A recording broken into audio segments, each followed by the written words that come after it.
Eddie Memphis on Twitter. He asks, I think the Mets had the best record in MLB as of June 12th with a record of 45-24, so 21 games over 500. It's their high water mark of the season. Has a team ever had the best record in baseball this late in the season and missed the playoffs? So, Eddie, without doing some extensive research, I can't fully answer. But what I can say here is I did some digging. Honestly, this was back in June when this swoon kind of first started with the Mets, where I was curious. They'd had their high water mark of 21 games over 500. They started to play very poorly. I think in June they also had a stretch where they had gone like 3-12, 3-13 over a similar stretch, so not too dissimilar from what we just experienced before this weekend against the Mariners. And what I had found out was, since the wild card was implemented in the late 90s, the Mets have never had a season where they got to at least 20 games over 500 and missed the postseason. Obviously, before the wild card, that happened all the time because, you only had 2 teams from every league making the postseason. It was a much smaller pool, so you had years like 1985, 1987, where the Mets had won plenty of games and missed out. But since that wild card was added, there's never been a season where the Mets were at least 20 games over 500 and missed the postseason. So, if they somehow managed to not make it this year, it would be historic, at least for this franchise. 2007, I think their high water mark was 19 games. 2008 was somewhat similar. I don't think they were quite as good as they were in 2007. And I don't think any other year in this era really even comes close with that. So definitely a mark that I think the Mets want to avoid, especially with the resources and expectations of this team. So yeah, I can't speak to the other teams who were the best team in baseball going into June. But in terms of Mets history, yeah, this would definitely be a historic mark that they would want to avoid.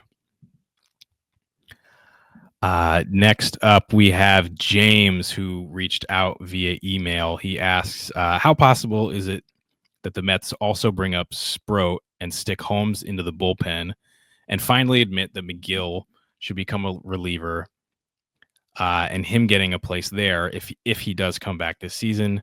This team shit the bed this season.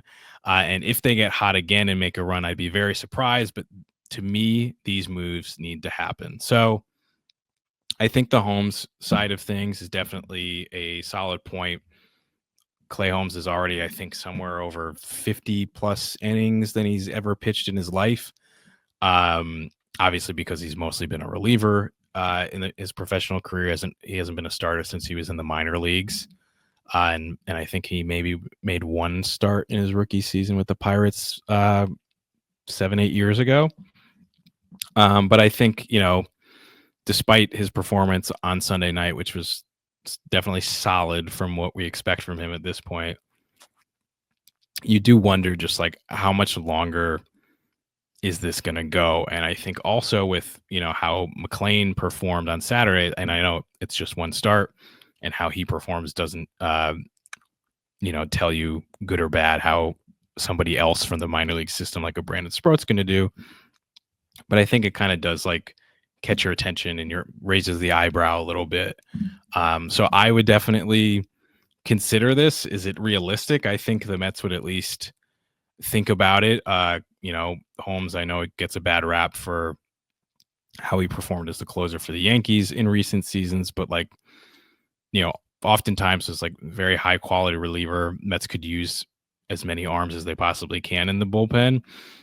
So it would be interesting to call up a Sproat. Do the Mets want to have their rotation hinging on, 2 out of 5 guys who have never done it in the big leagues before? Probably not. But the counterpoint to that, right, is do the Mets want their rotation to hinge on Frankie Montas, which they've already decided that they don't, and Clay Holmes, who's a 34-year-old who has only been a reliever his entire career up until this season. So, I think there's an argument for it for sure. In terms of the McGill thing, I'm very curious to see if he makes it back to this roster and where he would be placed. The Mets have a long stretch without any off days coming up.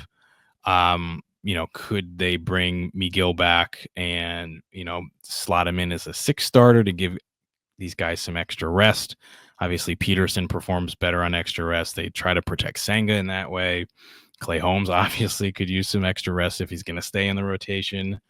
You even have like a guy like Nolan McLean, who he's probably approaching his innings limit, and how far are the Mets going to want to push him past their original allotment there? If they could, slot in a 6 starter and get all these guys a little bit of extra rest, that could be something they look to do too. It will definitely be interesting. I don't think McGill factors in too much with this team, but he did make a rehab start on Sunday. Went over 5 innings, and he'll be ready to be back soon. So there's definitely a situation where the Mets have to figure out what to do with him. This next one is from Tom, who submitted his question on our newsletter comments. Tom asks, what will the Mets do with their September call-ups? Also, what are the chances, aside from the call-up in September, we'll see Sproat and Tong this year at City? So I know we just obviously talked about Brandon Sproat.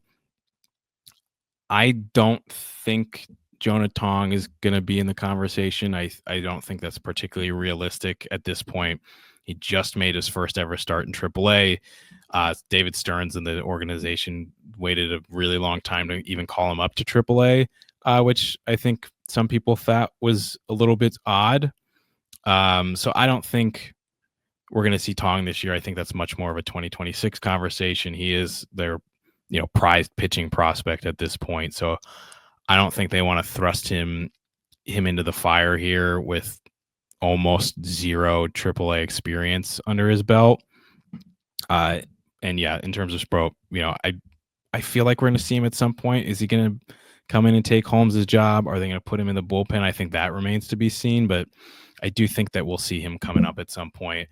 In terms of the call-ups, so it's September call-ups, they're not what they used to be, where you could, bring up your entire 40-man roster and have, 10, 13, 15 extra guys up there. It's just two additional guys at this point. I think you'll definitely see Luis Angel Acuna. You saw him come up as the 27th man that you get for some strange reason when you play event games.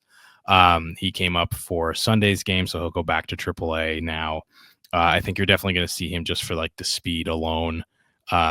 He offers a lot coming off the bench, mostly as a pinch runner.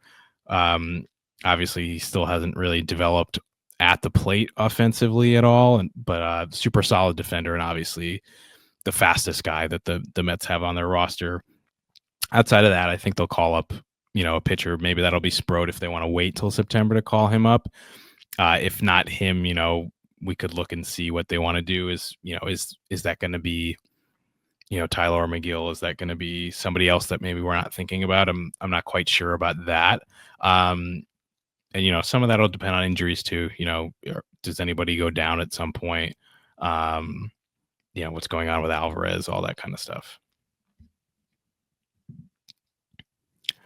This next one is from @SleeperMets on Twitter. He asks, what are the chances of the Mets flipping the switch and making a push to the World Series? I actually asked this on Friday morning, right after the Mets had lost 2 out of 3 to the Braves and had blown 2 games in a row. So pretty funny timing on the question there. I don't think my answer on this would change too much from where I would have the other day, but I think, obviously feeling a little bit better having won a series against the Mariners. Is it possible? It's definitely possible. We've seen it with plenty of teams who, maybe not going through a stretch quite this bad, but, we've seen teams who were stumbling late in the year and flipped a switch and made a run. The 2022 Phillies had absolutely no business making the playoffs. They were terrible in September. They basically were bumbling and stumbling down the stretch, begging for the Brewers, I think, to take that last playoff spot. This is also the first year of that third expanded wild card. So in any other year, they wouldn't have even made it. But they were playing really poorly down the stretch.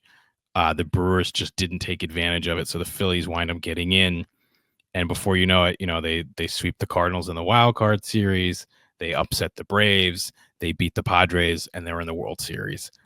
Then you had the team that was, the third best team in the NL East that year, behind two 101 win teams in the Mets and the Braves, who thought they were going to be duking it out to win the pennant and potentially a championship. And the 80-something win Phillies wind up getting the title, and they don't obviously win that championship. I think a lot of these examples, the teams get to the World Series, but they don't quite finish things off.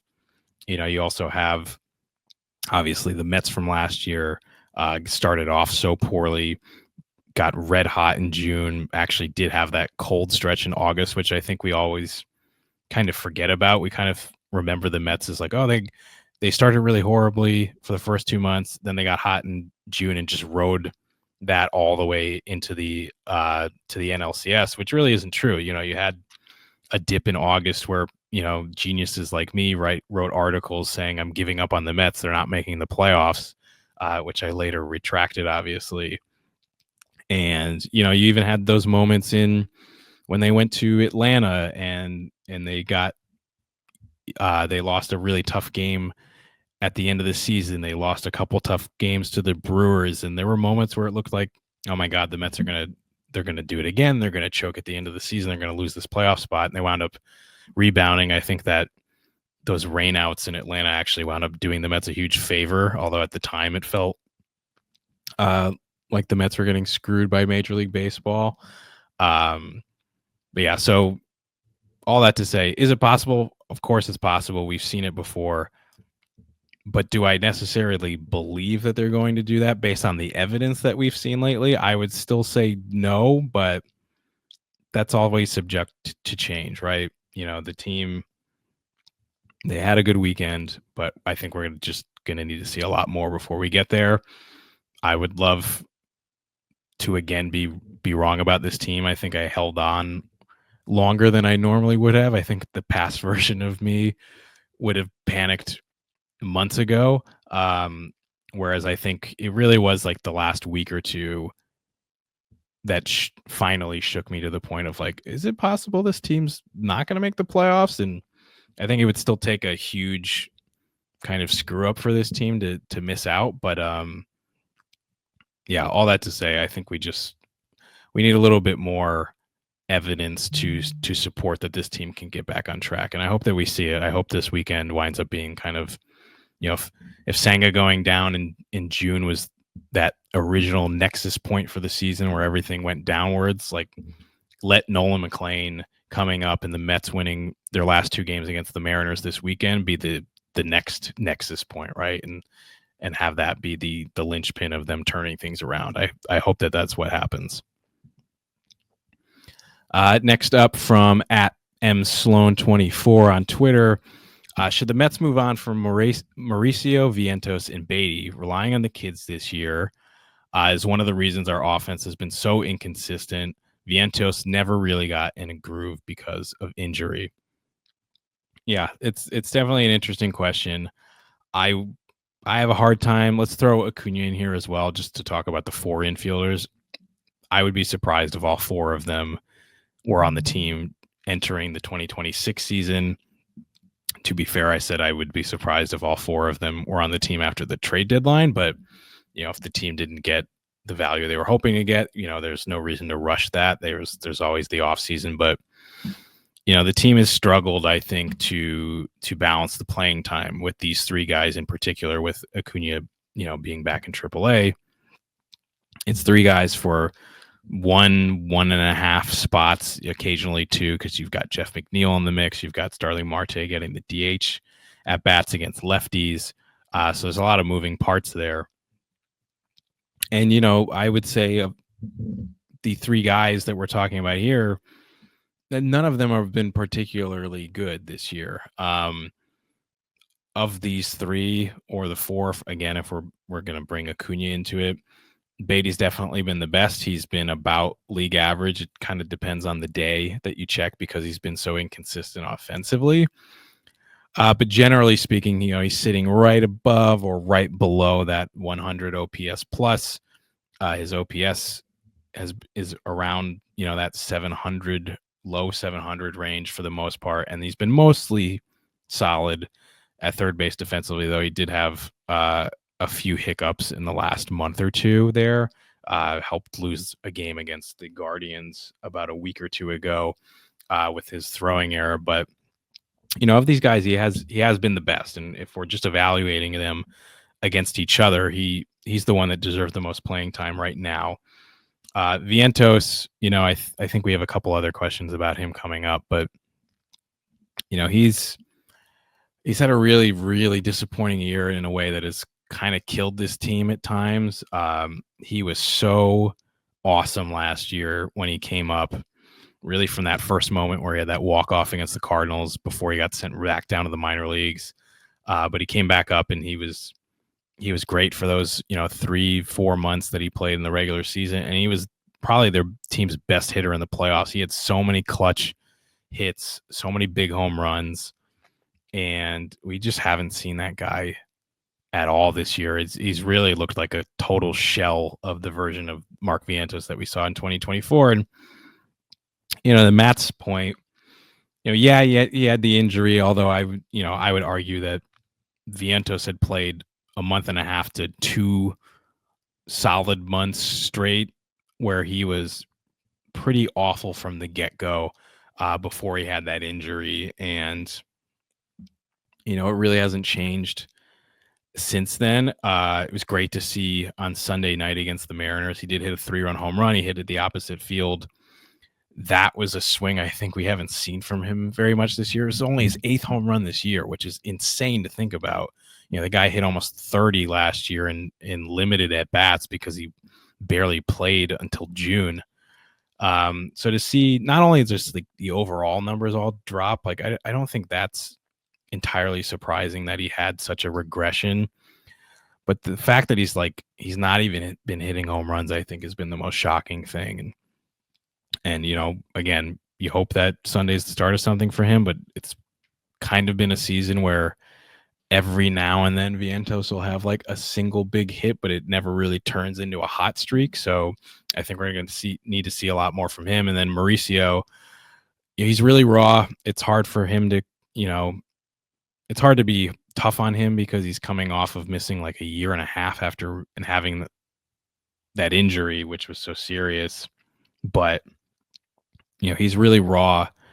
And he's really struggled recently. He's had a lot of non-competitive at-bats, and I'm not quite sure that he's ready to contribute at the major league level, at least this season, for a team that's fighting, scratching, and clawing to make the playoffs or maybe get back in this race in the division. So, I'm not sure what the Mets have in any of these guys right now, but in terms of 2025, I think Beatty deserves the bulk of the playing time, and I really don't love Beatty. I've gotten plenty of arguments with people recently of saying like I still don't know that he's a great major league player. I think there's a lot of issues there, a lot of inconsistencies.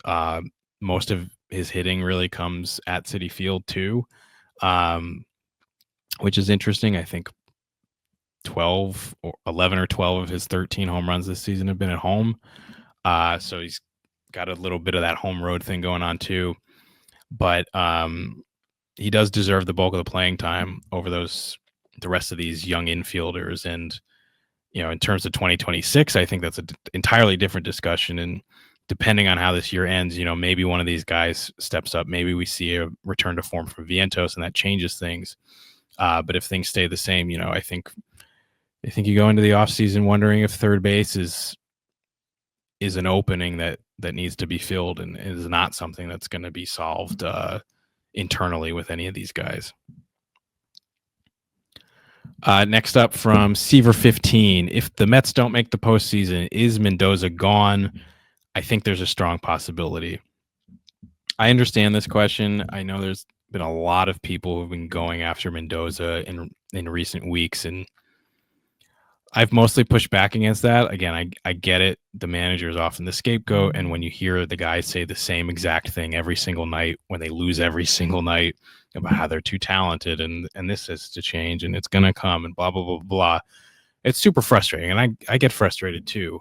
Um, but I think people just have such a short memory when things are going bad, where it's like, did you guys not watch last season?